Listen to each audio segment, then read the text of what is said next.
Hi, ಇವತ್ತು ಅಮ್ಮನ birthday ಸ್ಪೆಷಲ್ಗೆ ನಮ್ಮ ಮನೇಲಿ ಹೆಚ್ಚಿನದಾಗಿ ಚಿಕನ್ ಮಾಡಬೇಕಿತ್ತು, ಆದರೆ ಮಾಡಲಿಕ್ಕಾಗಲಿಲ್ಲ. ಸೊ ಅಮ್ಮಂಗೆ ವೆಜ್ ಕುರ್ಮಾ ಅಂದರೆ ತುಂಬ ಇಷ್ಟ. ನಾನು ಯಾವ ಥರ ಮಾಡಿದೆ ಅಂತೇಳಿ ನಿಮ್ಮ ಜೊತೆ ಶೇರ್ ಮಾಡಿದೆ. ಫಸ್ಟಿಗೆ ಹಸಿಮೆಣಸನ್ನು ಸೀಳ್ಕೊಂಡು ಅದ್ರ ಒಳಗೆ ಇರೋ ಬೀಜನ ತೆಕ್ಕೊಂಡು ಆಮೇಲೆ ಬಾರೀಕಾಗೋದನ್ನು ಹೆಚ್ಕೊಂಡೆ. ಅದಾದಮೇಲೆ ಕ್ಯಾರೆಟು ಸಣ್ಣ ಕ್ಯೂಬ್ ಶೇಪಲ್ಲೇ ಎಲ್ಲನೂ ಕಟ್ ಮಾಡ್ಕೊಂಡೆ. ಅದಾದಮೇಲೆ ಟೊಮ್ಯಾಟೊ, ಅದನ್ನು ಎಷ್ಟು ಬಾರೀಕಾಗ್ತದೋ ಅಷ್ಟು ಬಾರೀಕಲ್ಲಿ ಕಟ್ ಮಾಡ್ಕೊಂಡೆ. ಟೊಮೆಟೊ ಕಟ್ ಮಾಡ್ತಾ ಇದ್ದಂಗೆ ಆಮೇಲೆ ಬೀನ್ಸ್ ತಗೊಂಡೆ, ಅದನ್ನು ಎಷ್ಟು ಕಟ್ ಮಾಡ್ಲಿಕ್ಕೆ ಆಗ್ತದೋ ಅಷ್ಟು. ನಾವು ಎಷ್ಟು ವೆಜಿಟೇಬಲ್ಸು ಎಷ್ಟು ಇದು ಹಾಕ್ತೀವಿ ನೋಡಿ, ಅಷ್ಟು ಟೇಸ್ಟಿ ಇರ್ತದೆ. ಹಿಂದಿನ ದಿನ ರಾತ್ರಿನೇ ನಾನು ವಟಾಣೆನ ನೆನೆಸಿಟ್ಕೊಂಡಿದ್ದೆ. ಅದಾದಮೇಲೆ ಬಟಾಟೆ, ಅದನ್ನು ಚಿಕ್ಕದಾಗಿ ಕ್ಯೂಬಾಗಿ ಕಟ್ ಮಾಡ್ಕೊಳ್ತಾ ಇದ್ದೆ.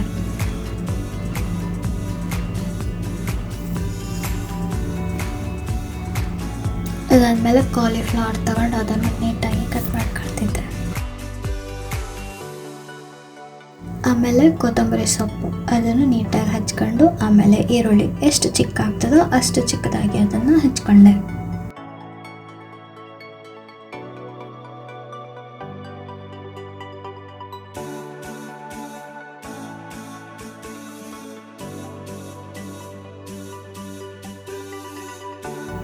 ಎಲ್ಲ ವೆಜಿಟೇಬಲ್ಸ್ ಕಟ್ ಮಾಡಾದ್ಮೇಲೆ ಕುಕ್ಕರ್ ತಗೊಂಡು ಅದಕ್ಕೆ ನೆನೆಸಿಟ್ಕೊಂಡು ಬಟಾಣಿ ಅಥವಾ ವಟಾಣಿನ ಹಾಕಿ ಆಮೇಲೆ ಹೆಚ್ಚಿಟ್ಕೊಂಡು ಎಲ್ಲ ವೆಜಿಟೇಬಲ್ಸ್ ಎಲ್ಲ ತರಕಾರಿನ ಆ್ಯಡ್ ಮಾಡ್ಕೊಂಡೆ.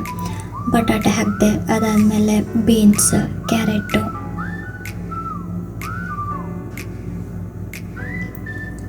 ಫ್ಲವರು, ಅದಾದಮೇಲೆ ಸ್ವಲ್ಪ ಈರುಳ್ಳಿ, ಸ್ವಲ್ಪ ಟೊಮೆಟೊ, ಸ್ವಲ್ಪ ನೀರು ಹಾಕಿ ಆಮೇಲೆ ಸ್ವಲ್ಪ ಉಪ್ಪು ಹಾಕಿ ಕುಕ್ಕರ್ ಮುಚ್ಚಳ ಮುಚ್ಚಿ ಅದನ್ನು ಬೇಯಿಸ್ಲಿಕ್ಕೆ ಇಟ್ಟಿದ್ದು. 1 ಅಥವಾ 2 ವಿಷಲ್ ಆದರೆ ಸಾಕು. ಪ್ಯಾನ್ ಕಾಯ್ತಾ ಇದ್ದಂಗೆ ಅದಕ್ಕೆ ಒಂದು 4-5 ಒಣಮೆಣಸಿನ್ಕಾಯಿ, ಆಮೇಲೆ 1 ಚಕ್ಕೆ, 1 ಏಲಕ್ಕಿ, ಆಮೇಲೆ 1-2 ಬೆಳ್ಳುಳ್ಳಿ, ಆಮೇಲೆ 1 ಲವಂಗ, 1 ಕರಿಮೆಣಸಿನ್ಕಾಯಿ, ಸ್ವಲ್ಪ ಕಾಯಿ ತುರಿ, ಇದಿಷ್ಟನ್ನು ಹಾಕಿ ಫ್ರೈ ಮಾಡ್ಕೊಳ್ತಾ ಇದ್ದೆ. ಇಲ್ಲಿ ಅದು ಫ್ರೈ ಆಗ್ತಾ ಇದ್ದಂಗೆ ಲಾಸ್ಟಿಗೆ ನಾನು ಫ್ಲೇಮ್ ಆಫ್ ಮಾಡಿದ್ನ. ಗ್ಯಾಸ್ ಆಫ್ ಮಾಡಿದ್ಮೇಲೆ ನಾನು ಕೊತ್ತಂಬರಿ ಸೊಪ್ಪು ಏನು ಹೆಚ್ಚಿಟ್ಕೊಂಡಿದ್ದೆ ಅಲ್ಲ, ಅದನ್ನು ಹಾಕಿ ಜಸ್ಟ್ ಮಿಕ್ಸ್ ಮಾಡಿ ಹಾಗೆ ಬಿಟ್ಟೆ. ಅದಾದ್ಮೇಲೆ ಒಂದು ಇಷ್ಟು ಅದೆಲ್ಲ ಚಿಟಿಕೆ, ಸ್ವಲ್ಪ ಎಳ್ಳು, ಅರಿಶಿಣ ಪುಡಿ, ಸ್ವಲ್ಪ ಗರಂ ಮಸಾಲ, ಸ್ವಲ್ಪ ಚಿಕನ್ ಮಸಾಲ, ಸ್ವಲ್ಪ ಜೀರಿಗೆ, ಇದಿಷ್ಟನ್ನು ಹಾಕಿ ಹಾಗೆ ಮಿಕ್ಸ್ ಮಾಡ್ಕೊಂಡ್ರೆ ಆಯಿತು. ಅದಕ್ಕೇನು ಜಾಸ್ತಿ ಏನು ಬೆಂಕಿ ಬೇಕಂತಿಲ್ಲ, ಇರೋ ಬಿಸಿನಲ್ಲೇ ಅದು ಹೀಟಾಗಿರ್ತದೆ. ಅದಾದಮೇಲೆ ನಾವು ಯಾವ ಪಾತ್ರೆಯಲ್ಲಿ ಮಾಡ್ತೀನೋ ಆ ಪ್ಯಾನಿಗೆ ಸ್ವಲ್ಪ ಎಣ್ಣೆ ಹಾಕಿ ಅದಕ್ಕಾದ ನಂತರ ಹೆಚ್ಚಿಟ್ಕೊಂಡು ಈರುಳ್ಳಿನ ಹಾಕಿ ಅದನ್ನು ಕಲರ್ ಚೇಂಜ್ ಆಗೋ ತನಕ ಫ್ರೈ ಮಾಡ್ಕೊಂಡೆ. ಅಲ್ಲಿ ತನಕ ನಾನು ಮಸಾಲಾನು ರೆಡಿ ಮಾಡ್ಕೊಂಡು ಹಾಗೆ ಬೇಯಿಸ್ಲಿಕ್ಕೆ ಇಟ್ಟಿದ್ದ ತರಕಾರಿನೂ ಬೆಂದಾಗಿತ್ತು. ಆವಾಗ ನಾನು ಈರುಳ್ಳಿ ಮತ್ತು ಟೊಮ್ಯಾಟೊದು ಇದು ಮಾಡ್ಕೋಬೇಕಲ್ಲ, ಅದನ್ನು ಒಗ್ಗರಣೆ ಥರ ಅದನ್ನು ಮಾಡ್ಕೊಂಡೆ. ಸ್ವಲ್ಪ ಈರುಳ್ಳಿ ಅದು ಬೇಯ್ತಾ ಇದ್ದಂಗೆ, ಅಂದರೆ ಅದು ಕಲರ್ ಚೇಂಜ್ ಆಗ್ತಾ ಇದ್ದಂಗೆ ಟೊಮೆಟೊ ಆಮೇಲೆ ಹಸಿಮೆಣಸು, ಅದು ಮೂರನ್ನು ಹಾಕಿ ನೀಟಾಗಿ ಅದಕ್ಕೆ ಮಿಕ್ಸ್ ಕೊಟ್ಟೆ.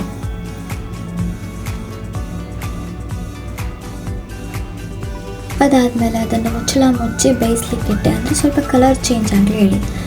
ರುಬ್ಕೊಂಡಿದ್ದು ಮಸಾಲಾನ ಆ್ಯಡ್ ಮಾಡಿ ಮಸಾಲಾನ ಅದು ಚೆನ್ನಾಗಿ ಹಿಡೀಲಿ ಅಂತೇಳಿ ಹಾಗೆ ಮಿಕ್ಸ್ ಮಾಡ್ತಾ ಇದ್ದೆ.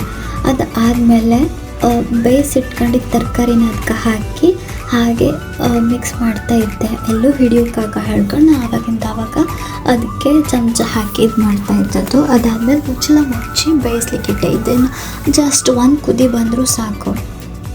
ಅದಾದಮೇಲೆ ಊಟಕ್ಕೆ ರೆಡಿ. ಅಮ್ಮ ನಾನು ಇಬ್ಬರು ಊಟ ಮಾಡ್ತಿದ್ದೀವಿ. ಬೆಳಗ್ಗೆ ಹೇಗೂ ದೋಸೆ ಇತ್ತು, ನಂಗೆ ದೋಸೆ ಜೊತೆ ಕುರ್ಮಾ ತುಂಬ ಇಷ್ಟ ಆಗ್ತದೆ. ದೋಸೆ, ಕುರ್ಮಾ, ಆಮೇಲೆ ರೈಸ್ ರೆಡಿ. ಬಾಯ್.